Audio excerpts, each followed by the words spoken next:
স্বাধীনতাত্তর বাংলাদেশের সেনাবাহিনীতে সিনিয়র অফিসারদের মধ্যে দ্বন্দ্ব ও রাজনৈতিক কারণে বেশ কয়েকটি অভ্যুত্থান এবং পাল্টা অভ্যুত্থান হয়।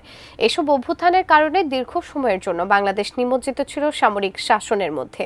বেশিরভাগ সেনা প্রধানরাই ক্ষমতার লোভে সামরিক শাসন জারি করেছিল, কিন্তু ব্যতিক্রম ছিলেন দুইজন, যারা দেশের সার্বভৌমত্বের প্রশ্নে ক্ষমতার কাছে পরাজিত হননি, যাদের কারণে দেশ নিশ্চিত সামরিক শাসন থেকেও মুক্তি পেয়েছে। কারা তারা জানাচ্ছেন সহকর্মী মোহাম্মদ সোহাগ বিশ্বাস।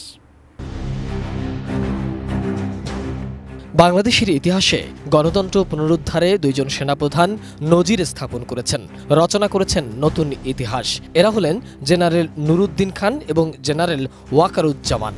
৯০-এর আন্দোলনের সময় তৎকালীন প্রেসিডেন্ট জেনারেল এরশাদ সেনাশাসন চেয়েছিলেন, কিন্তু জেনারেল নুরুদ্দিন তা প্রত্যাখ্যান করেন এবং জনতার পাশে এসে দাঁড়ান। এরপর ইতিহাস রচনা করেন বর্তমান সেনাপ্রধান জেনারেল ওয়াকারুজ্জামান।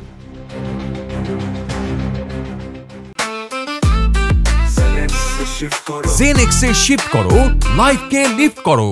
শেখ হাসিনা ১৫.৫ বছরে কর্তৃত্ববাদী শাসনের বিরুদ্ধে অবস্থান নেন। তিনি হাসিনার রক্তচক্ষু উপেক্ষা করে ছাত্র জনতার পাশে দাঁড়ান। শেখ হাসিনা তাকে বিরামহীনভাবে গুলি করার নির্দেশ দিয়েছিলেন, কিন্তু জেনারেল ওয়াকার সেনাবাহিনীকে জনগণের মুখোমুখি করতে সায় দেননি। এটা ছিল এক অভাবনীয় সিদ্ধান্ত। একদিকে আত্মীয়তা, অন্যদিকে দেশ, কোনটা বেছে নেবেন জেনারেল ওয়াকার? সেই সময় এটাই ছিল মুখ্য প্রশ্ন, কিন্তু শেষ পর্যন্ত তিনি দেশ ও গণতন্ত্রের পক্ষে অবস্থান নিয়ে অনন্য ইতিহাস নির্মাণ করেন। ৬ মাস পরেও তিনি তার অবস্থানে অনড় রয়েছেন। দ্রুত নির্বাচনের পক্ষে তার অবস্থান জননন্দিত হয়েছেন। জেনারেল ওয়াকার একাধিকবার বলেছেন, দেশটা সবার, সেনাবাহিনী আলাদা কোনো দ্বীপের বাসিন্দা নয়, তাই আমরা জনগণের পাশেই থাকব, এটাই আমাদের প্রতিশ্রুতি। অন্যদিকে জেনারেল নুরুদ্দিন খান বাংলাদেশ সেনাবাহিনীর একজন সেনাপ্রধান ছিলেন। ১৯৯০ সালের ৩১ আগস্ট থেকে ১৯৯৪ সালের ৩০ আগস্ট পর্যন্ত সেনাপ্রধান ছিলেন তিনি। পরে আওয়ামী লীগে যোগ দিয়েছিলেন। আওয়ামী লীগ সরকারের শেষ সময়ে ২০০১ সালে তিনি রাজনীতি ছাড়েন। ১৯৯০ সালে এরশাদ বিরোধী আন্দোলনের সমর্থন দিয়েছিলেন।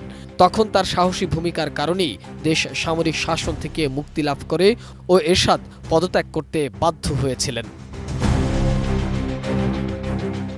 আবারও গণতন্ত্র ভুলুণ্ঠিত হয়েছিল ২০০৭ সালে। সৃষ্টি হয়েছিল অন-11 সরকার। সেই সরকারের সাথে সমঝোতা করে ক্ষমতায় আসে আওয়ামী লীগ, যারা দীর্ঘ ১.৫ দশকের বেশি সময় ক্ষমতায় ছিল।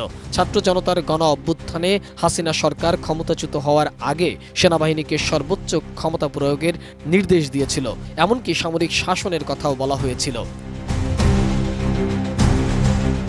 দেশের মানুষ ও সার্বভৌমত্বের কথা বিবেচনা করে সেনাপ্রধান সব লোভকে তুচ্ছ করে দেশের মানুষের পাশে এসে দাঁড়ান, যা এখনো অব্যাহত রেখেছেন। সবশেষ জাতীয় শহীদ সেনা দিবসের বক্তব্যে আবার উঠে এসেছে তার দেশপ্রেমের প্রতীক।